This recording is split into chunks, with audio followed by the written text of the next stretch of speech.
अस्सलाम वालेकुम। आज हम शुरू करने लगे हैं chapter number 2 atomic structure.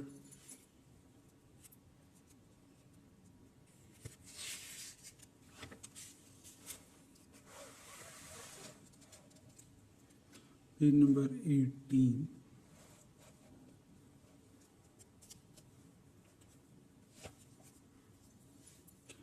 Elements एक दूसरे से डिफरेंट होते हैं। Very different. ठीक है, एलिमेंट्स हैं वो डिफरेंट होते हैं एक दूसरे से। जो लार्ज नंबर ऑफ एलिमेंट्स हैं वो सॉलिड की फॉर्म में एग्जिस्ट करते हैं, उनमें से कुछ जो हैं वो लिक्विड की फॉर्म में एग्जिस्ट करते हैं और बाकी जो रह जाते हैं वो गैस की फॉर्म में एग्जिस्ट करते हैं।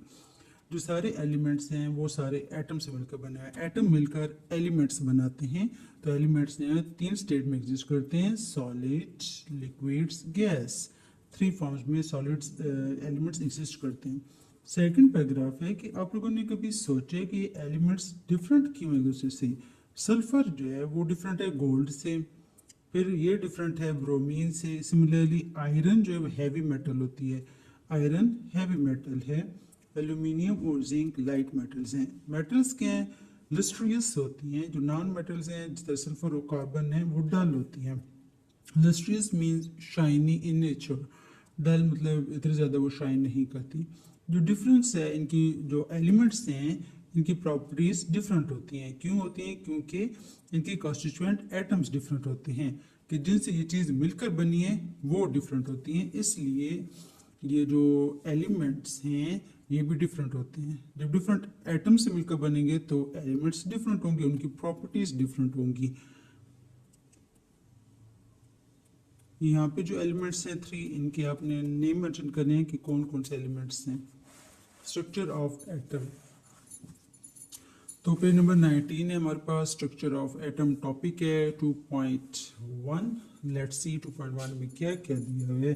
तो जो आइडिया था एटम का वो फर्स्ट प्रपोज किया था ग्रीस ने, जिसका नाम क्या था फिलोसोफर का, डेमोक्राइटस। उसने कहा था कि जो मैटर है वो टाइनी पार्टिकल से मिलकर बनी होती है, स्मॉल पार्टिकल से मिलकर बनी होती है।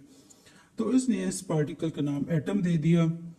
इस वो कहते हैं डेमोक्रेटिस के अकॉर्डिंग जो एटम उसको हम फर्दर क्लासिफाई नहीं कर सकते, सब डिवाइड नहीं कर सकते। 1800 में इंग्लिश केमिस्ट आया, ठीक है, इंग्लिश केमिस्ट जॉन डेल्टन ने कहा, उसने डिफरेंट एक्सपेरिमेंट्स किए कंपाउंड के साथ और उसने एविडेंस दिया कि एटम जो एग्जिस्ट करते हैं। Last decade of 19th century में जो ग्रुप ऑफ साइंटिस्ट थे उन्होंने ट्राई किया कि इनमें से इलेक्ट्रिसिटी पास हो जाए। इलेक्ट्रिसिटी पास करने की कोशिश की और प्रेशर को रिड्यूस रखा, मतलब कम किया। ये जो एक्सपेरिमेंट कर रहे थे इलेक्ट्रिसिटी पास करने का, इसको कहते थे डिस्चार्ज ट्यूब एक्सपेरिमेंट। एक्सपेरिमेंट का नाम दे दिया डिस्चार्ज ट्यूब एक्सपेरिमेंट, जिसमें प्रेशर लो रखा जाता है। उन्होंने डिस्कवर किया था कि एटम जो है ये अब स्मॉलेस्ट पार्टिकल नहीं है, बल्कि ये एग्जिस्ट करता है स्मॉलर देन एटम से मिलकर बना हुआ है, मतलब इसकी भी फर्दर डिवीजन है। In other words atom compose होते हैं नेगेटिवली चार्ज पार्टिकल, जिसको हम इलेक्ट्रॉन्स कहते हैं। इलेक्ट्रॉन्स के ऊपर नेगेटिव चार्ज होते हैं। ओके, इलेक्ट्रॉन्स के ऊपर नेगेटिव चार्ज होते हैं और पॉजिटिव चार्ज पार्टिकल्स प्रोटॉन्स। यहाँ से आपको हिंट दे देती हूँ कि प्रोटॉन्स के ऊपर पॉजिटिव चार्ज होते हैं, पी से प्रोटॉन्स, पी से पॉजिटिव। ओके, दोनों पे क्या आ जाएगा, दोनों में पी पी आता है। प्रोटॉन्स पे पॉजिटिव चार्ज, इलेक्ट्रॉन्स पे नेगेटिव चार्ज। उन्होंने ये भी डिस्कवर किया था कि जो प्रोटॉन होते हैं 1836 टाइम्स हैवियर है देन इलेक्ट्रॉन, मतलब प्रोटॉन हैवी इन नेचर है as compare to electron. Discharge tube में नेगेटिव चार्ज पार्टिकल्स पोजेस करते हैं या प्रेजेंट होते हैं। क्यों? क्योंकि वहाँ पर डिफ्लेक्शन हुई थी पॉजिटिव प्लेट की तरफ। सिमिलरली जो पॉजिटिव चार्ज पार्टिकल्स हैं वो भी कंफर्म हो गए क्योंकि उनकी डिफ्लेक्शन थी toward negative plates. Positive negative को अट्रैक्ट करते हैं, नेगेटिव पॉजिटिव को अट्रैक्ट करते हैं, तो इसकी वजह से उनकी डिफ्लेक्शंस हुई थी। Deflection means toward there sides. Positive जो नेगेटिव की तरफ अट्रैक्ट हुआ था, नेगेटिव पॉजिटिव की तरफ अट्रैक्ट हुआ था। इनकी डिफ्लेक्शन के थ्रू पता चला था कि इनमें पॉजिटिव पार्टिकल्स भी हैं और नेगेटिव चार्ज पार्टिकल्स भी हैं। डिस्कवरी ऑफ इलेक्ट्रॉन्स इसका सब टॉपिक है। डिस्चार्ज ट्यूब में क्या था, डिस्चार्ज ट्यूब की कंपोजिशन क्या थी, डिस्चार्ज ट्यूब किस चीज़ से मिलकर बनी हुई थी, हार्ड ग्लास ट्यूब से, जिसके अंदर 2 मेटेलिक इलेक्ट्रोड्स थे। इलेक्ट्रोड्स आपको पता है कि कैथोड और एनोड होते हैं। वैक्यूम पंप था, ठीक है, ताकि इसमें गैस फिल कर सकें गैस के लिए, और हाई वोल्टेज अप्लाई किया था, गैस को लो प्रेशर रखा था। ऊपर भी जो एक्सपेरिमेंट था उसमें रिड्यूस्ड प्रेशर था, यहाँ पे भी लो प्रेशर रख के, ठीक है, ग्लास ट्यूब में। फिर ग्लास सरफेस के बिहाइंड पॉजिटिव इलेक्ट्रोड थे जो कि उन्होंने स्टार्ट कर दिए थे ग्लो करना। मतलब जैसे इलेक्ट्रिसिटी पास हुई थी, हाई वोल्टेज पास हुआ था, प्रेशर लो था, तो इलेक्ट्रोड्स ग्लो करना शुरू कर दिया था। क्यों ग्लो करना शुरू किया था? क्योंकि रेज इमिट हुई थी। इमिट का मतलब होता है रिलीज होना, खारिज होना। तो इमिट हुई थी किससे? कैथोड से। इन रेज को नाम दिया कैथोड रेज। 1897 में क्या हुआ? 1897 में British physicist Joseph John Thomson, उन्होंने कैथोड रेज की प्रॉपर्टीज दी। कैसे प्रॉपर्टीज दी? उन्होंने अपोजिटली चार्ज इलेक्ट्रिक प्लेट्स में से पास किया कैथोड रेज को। उन्होंने ये ऑब्जर्व किया कि कैथोड रेज बेंट हो जाती हैं टुवर्ड पॉजिटिव चार्ज प्लेट्स, ये शो करती हैं कि नेगेटिव चार्ज है। थॉमसन ने फिर इंस्टॉल किया टू मैग्नेट्स को, ठीक है, दोनों डिस्चार्ज ट्यूब की किसी भी साइड पे, और फिर ये नोटिस किया कि कैथोड रेज डाइवर्ट हो जाती है मैग्नेटिक फील्ड की तरफ। थॉमसन ने ये फाइंडिंग्स, जो एक्सपेरिमेंट की फाइंडिंग्स वगैरह थी, इसकी वजह से कैलकुलेट किया था mass to charge ratio cathode rays की, जो फाइनली प्रूव हुई थी कि cathode rays in fact negatively charged particles हैं। ये जो पार्टिकल्स हैं इनको बाद में नाम दिया इलेक्ट्रॉन्स का, और ये भी शो करते हैं कि इलेक्ट्रॉन सब एटॉमिक पार्टिकल हैं, सारे एटम्स एलिमेंट्स का। आप पढ़ रहे थे पेज नंबर 19 चैप्टर नंबर 2 का। नेक्स्ट मूव करते हैं चैप्टर पेज नंबर 20 पे है। इस पे एक्सपेरिमेंट है कुछ, तो है डिस्कवरी ऑफ प्रोटॉन है। प्रोटॉन किसने डिस्कवर किया था, इसकी क्या प्रॉपर्टीज थी, तो ये हम देखते हैं। जो पॉजिटिव चार्ज पार्टिकल्स हैं एटम में, वो फर्स्ट ऑब्जर्व किए थे ई गोल्डस्टेन ने 1886 में। अब इनका कॉन्सेप्ट क्या था कि एटम्स जो है इलेक्ट्रिकली न्यूट्रल होते हैं, उनमें सेम नंबर ऑफ प्रोटॉन है और नेगेटिव चार्ज है।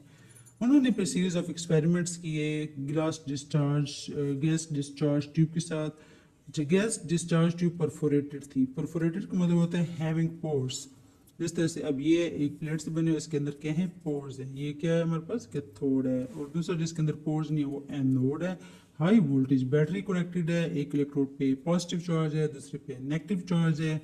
आपको पता है कैथोड और एनोड है। तो एनोड इधर आ गया, कैथोड है। अब देखते हैं एक्सपेरिमेंट में क्या कहते हैं। तो जो न्यू टाइप ऑफ रेस थी वो प्रोड्यूस हुई एनोड से, जो कि मूव कर रही थी कैथोड की तरफ। उन्होंने इन रेस को नाम दिया कैनाल रेस या एनोड रेस। जो प्रॉपर्टीज थी इन रेस की वो वेरी कर रही थी, डिपेंड कर रही थी कि गैस कौन सी यूज हो रही है डिस्चार्ज ट्यूब में। इनफैक्ट उन्होंने ये डिस्कवर किया था कि गैस के जो आयंस होते हैं और हाइड्रोजन आयंस ये प्रेजेंट होते हैं इसमें। गोल्डस्टेन ने उस टाइम पे ये बताया था, मतलब ज़्यादा इसकी सिग्निफिकेंट नहीं बताई थी। गोल्डस्टेन को नहीं पता था कि कितनी सिग्निफिकेंस है रेस। सिग्निफिकेंस का मतलब होता है इम्पोर्टेंट एम। 1917 में रदरफोर्ड ने एक्सपेरिमेंट्स परफॉर्म किए जिसके जरिए से प्रूव हुआ कि हाइड्रोजन न्यूक्लियस प्रेजेंट होते हैं न्यूक्लियाई में। रदरफोर्ड ये सोचता था कि हाइड्रोजन न्यूक्लियस या प्रोटॉन फंडामेंटल बिल्डिंग ब्लॉक्स होते हैं न्यूक्लियाई के, और पॉसिबली न्यू फंडामेंटल पार्टिकल्स भी होते हैं। डिस्कवरी ऑफ न्यूट्रॉन है। पहले आप लोगों ने इलेक्ट्रॉन की डिस्कवरी पढ़ी, प्रोटॉन की पढ़ी, अब न्यूट्रॉन की है। 1933, पहले 1917 की बात हो रही थी, स्टार्ट होते 1886 से 1917 1933। तो एक और पार्टिकल था, अनदर पार्टिकल न्यूट्रॉन डिस्कवर हुआ जिसके ऊपर कोई चार्ज नहीं होता। जो मैस है न्यूट्रॉन का वो ऑलमोस्ट सेम होता है एज दैट ऑफ प्रोटॉन। ये 3 पार्टिकल्स इलेक्ट्रॉन प्रोटॉन न्यूट्रॉन, इनको फंडामेंटल पार्टिकल्स कहते हैं, और ये एटम में प्रेजेंट होते हैं एक्सेप्ट ऑर्डिनरी हाइड्रोजन जो कि न्यूट्रॉन में नहीं होता। इरिस्पेक्टिव में क्या कह रहे हैं, रिस्पेक्टिव ऑफ द फैक्ट कि ये एटम है वो बिहेव करते हैं डिफरेंट एक दूसरे से। क्यों बिहेव करते हैं डिफरेंट? क्योंकि अब प्रोटॉन है उसकी अपनी प्रॉपर्टीज़ हैं, इलेक्ट्रॉन की अपनी प्रॉपर्टीज़ हैं, सिमिलरली न्यूट्रॉन की अपनी प्रॉपर्टीज़ हैं। तो प्रोटॉन न्यूट्रॉन इलेक्ट्रॉन तीनों की अपनी अपनी प्रॉपर्टीज़ हैं, तो इसकी वजह से वो अलग अलग बिहेव करेंगे। However, जो नंबर ऑफ दिस पार्टिकल हैं वो डिफरेंट होते हैं डिफरेंट एटम्स में। डिस्कवरी ऑफ दिस पार्टिकल्स के बाद क्या हुआ था, इंपॉर्टेंट क्वेश्चन राइज हुआ था कि ये पार्टिकल्स अरेंज किस तरह से होते हैं। तो ये अरेंज होते हैं टाइनी प्लेस जिसे कहते हैं एटम। एटम के अंदर ये तीनों अरेंज होते हैं। इन अदर वर्ड्स के स्ट्रक्चर ऑफ एटम फिर क्या होगा, डिस्कवरी ऑफ, यहाँ से मिसप्लेस है, लॉर्ड रदरफोर्ड 1911, यहाँ बात हुई थी 1917 की, 1933 और 1911 की। उसने आंसर प्रोवाइड किया था कि उसने कैसे आंसर प्रोवाइड किया था, पहले एक्सपेरिमेंट किए थे। Stream of special type of particles उसने हिट किए थिन गोल्ड फॉइल के साथ।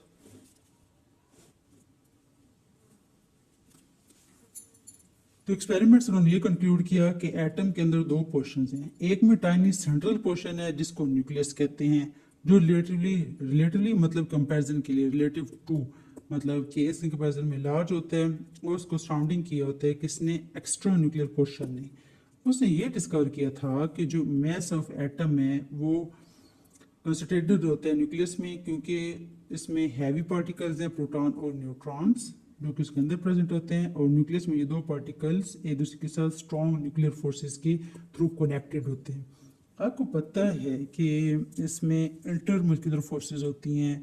इंटरमोलिकुलर फोर्सेस न्यूक्लियस के जो करीब में होंगे चीज़ें, प्रोटॉन न्यूट्रॉन, उन पे इनका ज़्यादा होल्ड होता है एज़ कम्पेयर टू कि जो इससे दूर दूर वाले सेल्स में होते हैं। 1913 में नील्स बोर ने मॉडल एक प्रपोज किया किसके लिए, हाइड्रोजन एटम के लिए, जिसको बोर एटॉमिक मॉडल कहते हैं। अब इस मॉडल के अकॉर्डिंग क्या था, जो इलेक्ट्रॉन है वो रिवॉल्व करते हैं around nucleus of an atom एक स्पेसिफिक पाथ में, जिसको हम नाम देते हैं ऑर्बिट और शेल्स का। जब इलेक्ट्रॉन रिवॉल्व करते हैं ऑर्बिट्स में तो उनकी एनर्जी फिक्स होती है, ठीक है। फिर जब ये इलेक्ट्रॉन प्रेजेंट होते हैं ऑर्बिट में और क्लोजेस्ट टू द न्यूक्लियस होते हैं तो इनकी एनर्जी मिनिमम हो जाती है। इसको ग्राउंड स्टेट ऑफ एटम कहते हैं। ये जो ऑर्बिट्स हैं ये फर्दर अवे होते हैं न्यूक्लियस से, उनमें ग्रेटर एनर्जी होती है। जो ऑर्बिट से अवे होते हैं उनमें ग्रेटर एनर्जी होती है, जो क्लोज होते हैं उनकी लेस एनर्जी होती है। इलेक्ट्रॉन जो प्रेजेंट नहीं होते ये अलाउ करते हैं कि जो स्पेस है उसको ऑक्यूपाई कर सकते हैं ऑर्बिट्स के दरमियान में। सिंस जो इलेक्ट्रॉन प्रेजेंट होते हैं हर शेल में उनकी फिक्स्ड एनर्जी होती है, और ये शेल्स या इन शेल्स को हम नाम देते हैं एनर्जी लेवल्स का। जो शेल नियरेस्ट होते हैं न्यूक्लियस के उसको हम नाम देते हैं फर्स्ट शेल या के शेल का। जो इलेक्ट्रॉन प्रेजेंट होते हैं फिक्स्ड उनकी वैल्यू ऑफ एनर्जी होती है। सिमिलरली जो सेकंड शेल है वो उसका डिफिनेट डिस्टेंस बन जाता है ना, अब के सबसे करीब है तो उससे दूसरी वाला थोड़ा सा उसके डिस्टेंस पे होगा। और greater than first shell distance होते हैं उसमें भी इलेक्ट्रॉन प्रेजेंट होते हैं, उसमें भी ग्रेटर वैल्यू ऑफ एनर्जी होती है। सिमिलरली इलेक्ट्रॉन प्रेजेंट होते हैं थर्ड और हाईएस्ट लेवल में भी। इलेक्ट्रॉन स्टेप वाइज हर शेल में प्रेजेंट होते हैं। लास्ट पैराग्राफ है, हर शेल फर्दर सब डिवाइडेड होते हैं सब शेल में या ऑर्बिटल्स में। नंबर ऑफ सब शेल हैं वो शेल में प्रेजेंट होते हैं इक्वल, उनमें वैल्यू ऑफ एन के इक्वल होते हैं। First shell N equal to 1 है और इसमें सिर्फ वन सब शेल है जिसको एस सब शेल कहते हैं। 2 सब शेल होगा तो एस और पी हो जाएगा। सेकंड सब शेल को 2 सेट्स ऑफ सब शेल कहते हैं। थर्ड शेल जिसकी वैल्यू एन इक्वल टू 3 है, थर्ड शेल है तो वैल्यू भी 3 है। इसमें 3 सब शेल होते हैं एस पी डी। पहले वाले में सिर्फ एस होते हैं, दूसरे वाले में एस पी है, तीसरे वाले में एस पी डी है। 1 2 3। फोर्थ शेल में क्या होता है, फोर्थ है तो 4 चीजें होंगी इसमें S P D F. Okay, पहले वाला एस शेल है, दूसरे वाला एस पी है, तीसरे वाला एस पी डी है, चौथे वाला एस पी डी एफ है। ये सब शेल्स की डिवीजन है। पेज नंबर 21 आप लोग पढ़ रहे हैं।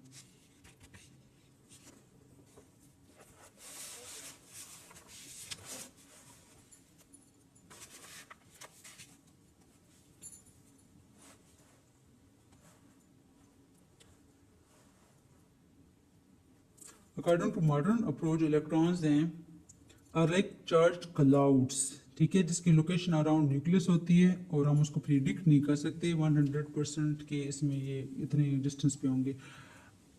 हम क्या कह सकते हैं कि सर्टन प्रोबेबिलिटी है कि हम इलेक्ट्रॉन्स को फाइंड आउट कर सकते हैं सर्टन प्रोबेबल डिस्टेंस से न्यूक्लियस के। यहाँ पे अगर आप लोग देखें इसके डायग्राम को तो न्यूक्लियस है, ठीक है, इसमें फर्स्ट शेल है जिसको मैंने बताया था एन की वैल्यू 1 है तो इक्वल टू ई 1 है, एनर्जी का लेवल 1 हो गया। सेकंड रिंग है ना, सेकंड शेल है एल के एल, एन की वैल्यू 2 है, इक्वल टू ई 2 है। फिर है थर्ड शेल एम, ये हम शेल की बात करें, सब शेल की बात नहीं कर रहे।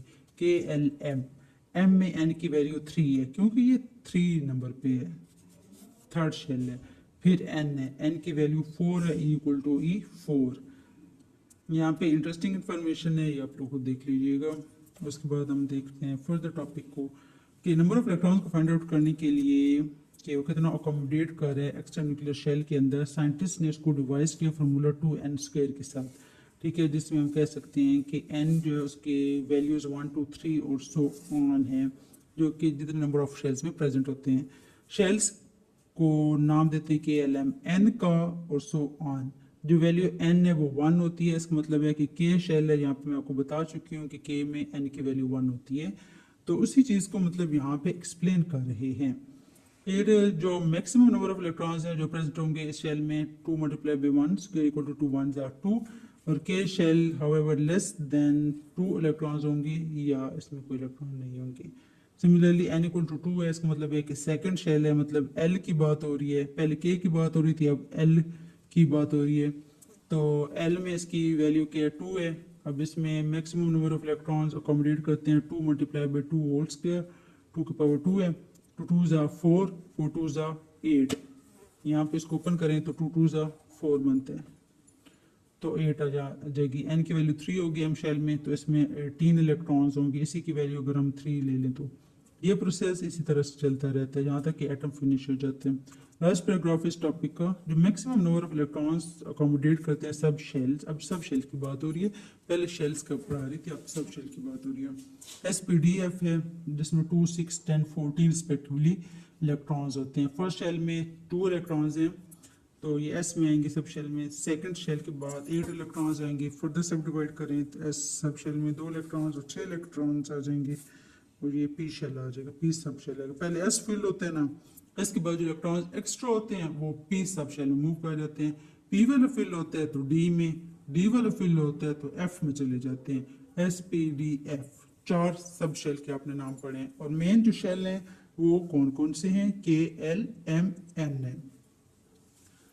आज की वीडियो उतनी तक काफ़ी है, फिर मिलेंगे अगली वीडियो में इंशाल्लाह। तब तक के लिए अल्लाह हाफिज़। अपना रखिएगा ढेर सारा ख्याल और दुआ में रखिएगा याद। मिलते हैं किसी और वीडियो में, तब तक के लिए अल्लाह हाफिज़।